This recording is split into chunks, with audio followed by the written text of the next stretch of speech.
আসসালামু আলাইকুম এভরিওয়ান, সবাই কেমন আছেন? এই রমজানে আমি হাজির হয়ে গেলাম দুটি ঝটপট ইফতার আইটেম নিয়ে।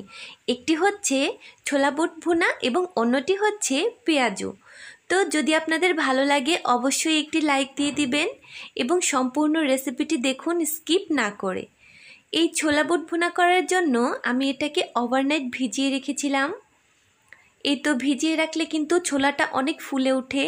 তো যারা প্রথম আজকে আমার চ্যানেলে এসেছেন প্লিজ একটি সাবস্ক্রাইব করে বেল আইকনটি প্রেস করে দিবেন, যাতে করে আমি নতুন কোনো রেসিপি আপলোড করলে তার নোটিফিকেশন আপনার কাছে পৌঁছে যায়।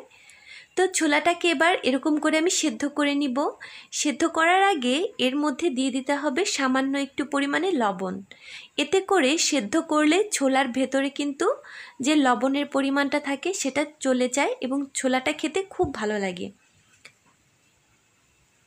তো এরকম করে সেদ্ধ করে নিচ্ছি। এই তো আমি এই ছোলাটাকে কমপক্ষে 40 থেকে 45 মিনিটের মতো সেদ্ধ করেছি এবং এখানে এই ইনগ্রেডিয়েন্টসগুলো লাগবে, আমি এগুলো ডিসক্রিপশন বক্সে দিয়ে দিব। এটা তৈরি করতে কিন্তু খুব একটা বেশি মশলার প্রয়োজন হয় না এবং খুব ঝটপট তৈরি করা যায়। তো এজন্য প্রথমে প্যানের মধ্যে তেল দিয়ে দিলাম এবং গোটা গরম মশলা দিয়ে দিয়েছি। এখানে 4টি এলাচ ও 2টি তেজপাতা রয়েছে। দিয়ে দিচ্ছি হাফ কাপের মতো পেঁয়াজ কুচি। এবার এগুলোকে আমি হালকা করে একটুখানি ফ্রাই করে নিচ্ছি। পেঁয়াজ কুচিটা একটু নরম করে নিব, বাট একবারে বেরেস্তা করার প্রয়োজন নেই। তো এবার একটুখানি পানি দিয়ে এর মধ্যে আদা রসুনের পেস্ট দিয়ে দিলাম 1 টেবিল চামচের মতো। পানিটা দেওয়ার কারণ হচ্ছে আদা রসুনের পেস্টটা যাতে ছিটে না আসে। এবার হলুদ এবং মরিচের গুঁড়ো দিয়ে দিলাম। আমি এখানে 1 টেবিল চামচ করে দিয়ে নিয়েছি। আপনারা যদি ঝাল কম বা বেশি খান সেক্ষেত্রে একটুখানি আপনারা বাড়িয়ে কমিয়ে দিয়ে দিবেন, তাহলেই হয়ে যাবে। তো এই রেসিপিটা মেনলি আমি ভার্সিটি থেকে এসে ঝটপট মেক করেছি। সো আপনারা যারা ঝটপট তৈরি করতে চান তারা অবশ্যই আমার রেসিপিটি ফলো করবেন। তো এখন সেদ্ধ করা ছোলাগুলো এর মধ্যে দিয়ে দিচ্ছি। তো ছোলা রান্না করার ক্ষেত্রে একটি টিপস হচ্ছে এগুলো সেদ্ধ করার পর ভালো করে ঝরিয়ে নেবেন, কিন্তু ঠান্ডা পানিতে ভেজাবেন না। ঠান্ডা পানিতে ভেজালে কিন্তু এগুলো অনেক শক্ত হয়ে যায়। এবার এখানে বড় সাইজের একটি আলু দিয়ে দিচ্ছি সেদ্ধ করে রাখা। এই আলু দিলে কিন্তু ছোলা ভুনাটা অনেকখানি সুন্দর হয়। এবার একটু করে পানি দিয়ে দিলাম যাতে করে এটা পুড়ে না যায় এবং এর যে গ্রেভিটা সেটা পারফেক্ট হয়।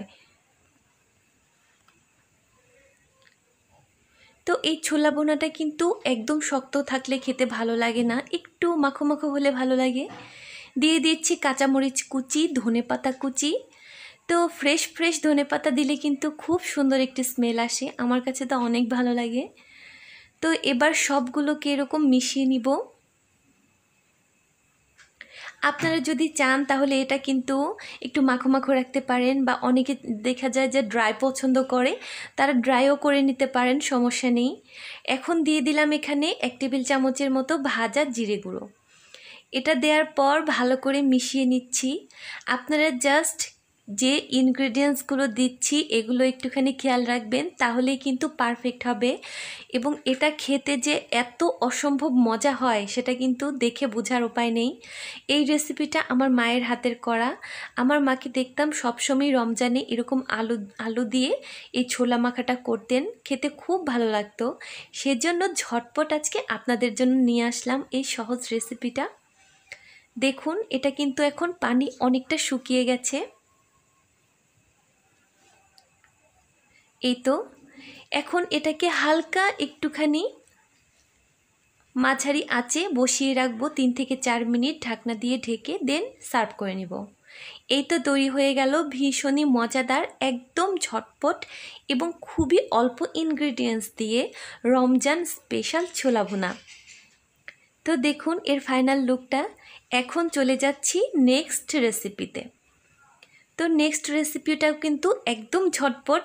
দেখুন এই তো মোচমোচে পেঁয়াজু। এই মোচমোচে পেঁয়াজুগুলো কিন্তু শুধু রমজান নয়, আপনারা যে কোনো সিজনেই খেতে পারবেন। যেমন বৃষ্টি দিনের বিকেলবেলা কিংবা শীতের সকালে, শীতের বিকেলে খুবই ভালো লাগে। গরম গরম ভাতের সঙ্গে খেতেও খুব মজা। এই তো এই মুচমুচে পেঁয়াজুটি আমি কিভাবে তৈরি করেছি তার রেসিপি এখন আমি আপনাদের সঙ্গে শেয়ার করছি। প্লিজ আপনারা স্কিপ করবেন না এবং আমার রেসিপিটি অবশ্যই বাসায় একবার হলেও ট্রাই করবেন। তো এই জন্য আমি এখানে 1 কাপ খেসারির ডাল নিয়েছি। আপনারা চাইলে যে কোনো ধরনের ডাল নিতে পারেন। তো এই তো আমি এখন পানি আনতে গিয়েছিলাম, সো স্কিপ হয়নি। তো এখানে আমি পানি দিয়ে দিলাম পরিমাণ মতো, যাতে করে ডালগুলো ভিজে থাকে, ঠিক সেই মাপে পানি দিতে হবে। এই তো এবার এগুলোকে আমি কমপক্ষে হাফ অ্যান আওয়ারের মতো ভিজিয়ে রাখবো। তারপর এগুলোকে আমি ব্লেন্ডারে পেস্ট করে নিব। এই তো হয়ে গেল, দেখুন। এখন দিয়ে দিচ্ছি কাঁচামরিচ কুচি, এবারে দিয়ে দিব ধনেপাতা কুচি। ধনেপাতা কুচি দিলে কিন্তু খুব সুন্দর একটা ফ্লেভার আসে, কারণ যারা রেগুলার আমার ভিডিও দেখেন তারা অবশ্যই জানেন যে ধনেপাতার ফ্লেভারটা আমার খুব পছন্দ। এবার দিয়ে দিচ্ছি আদা বাটা এবং রসুন বাটা হাফ চা চামচ করে। দিয়ে দিচ্ছি অনেকটা পরিমাণে পেঁয়াজ কুচি, এখানে আমি 1 কাপ পরিমাণ পেঁয়াজ কুচি দিয়ে দিয়েছি। এবার দিয়ে দিব 1 চা চামচ মরিচের গুঁড়ো ও 1 চা চামচ হলুদের গুঁড়ো। দিয়ে দিতে হবে স্বাদ অনুযায়ী লবণ। লবণ ছাড়া কি কিছু তৈরি করা যায়? তো এই তো এখন দিয়ে দিচ্ছি হাফ চা চামচের মতো কর্নফ্লাওয়ার। এটা দিলে কিন্তু পেঁয়াজুটা অনেক মুচমুচে হবে এবং অনেক হালকা হবে। তো দেখুন এরকম করে ছেড়ে দিব ছোট ছোট করে। তো ট্রাই করবেন এগুলো ডুবো তেলে ভাজতে। তো আমার ফ্যামিলির সবচাইতে পুরাতন সদস্য, এর ওপরই আজকে আমি আমার এই পেঁয়াজগুলো কুক করছি। আমার এই প্যানটার বয়স কিন্তু অলরেডি 12 বছর রানিং। হ্যাঁ, ঠিকই শুনেছেন। তো আপনারা ট্রাই করবেন এরকম পুরাতন প্যানের মধ্যে এই পেঁয়াজগুলো তৈরি করতে, তাহলে কিন্তু টেস্টটা একটু বেশি হবে। তো দেখুন এরকম ডুবো তেলের মধ্যে এগুলোকে ভাজতে হবে, তাহলেই কিন্তু এই পেঁয়াজটা একটু মচমচে বেশি হবে। তো এগুলোকে আমি এরকম বারে বারে নাড়াচাড়া করে দিচ্ছি, যাতে করে এর প্রত্যেকটা সাইড সমানভাবে কুক হয়, তাহলে কিন্তু এটা অনেক ক্রাঞ্চি হয়। আপনারা অবশ্যই এভাবে একবার ট্রাই করে দেখবেন। ইফতারের আগে ঝটপট এই রেসিপিগুলো কিন্তু আমাদের প্রতিদিনই প্রয়োজন হয়। সো যখন হাতে সময় কম থাকবে আমার রেসিপিগুলো ফলো করবেন। আমার রেসিপিগুলো মেনলি অনেক কম ইনগ্রেডিয়েন্টস দিয়ে তৈরি করা এবং দেখতে খেতে অসম্ভব মজা।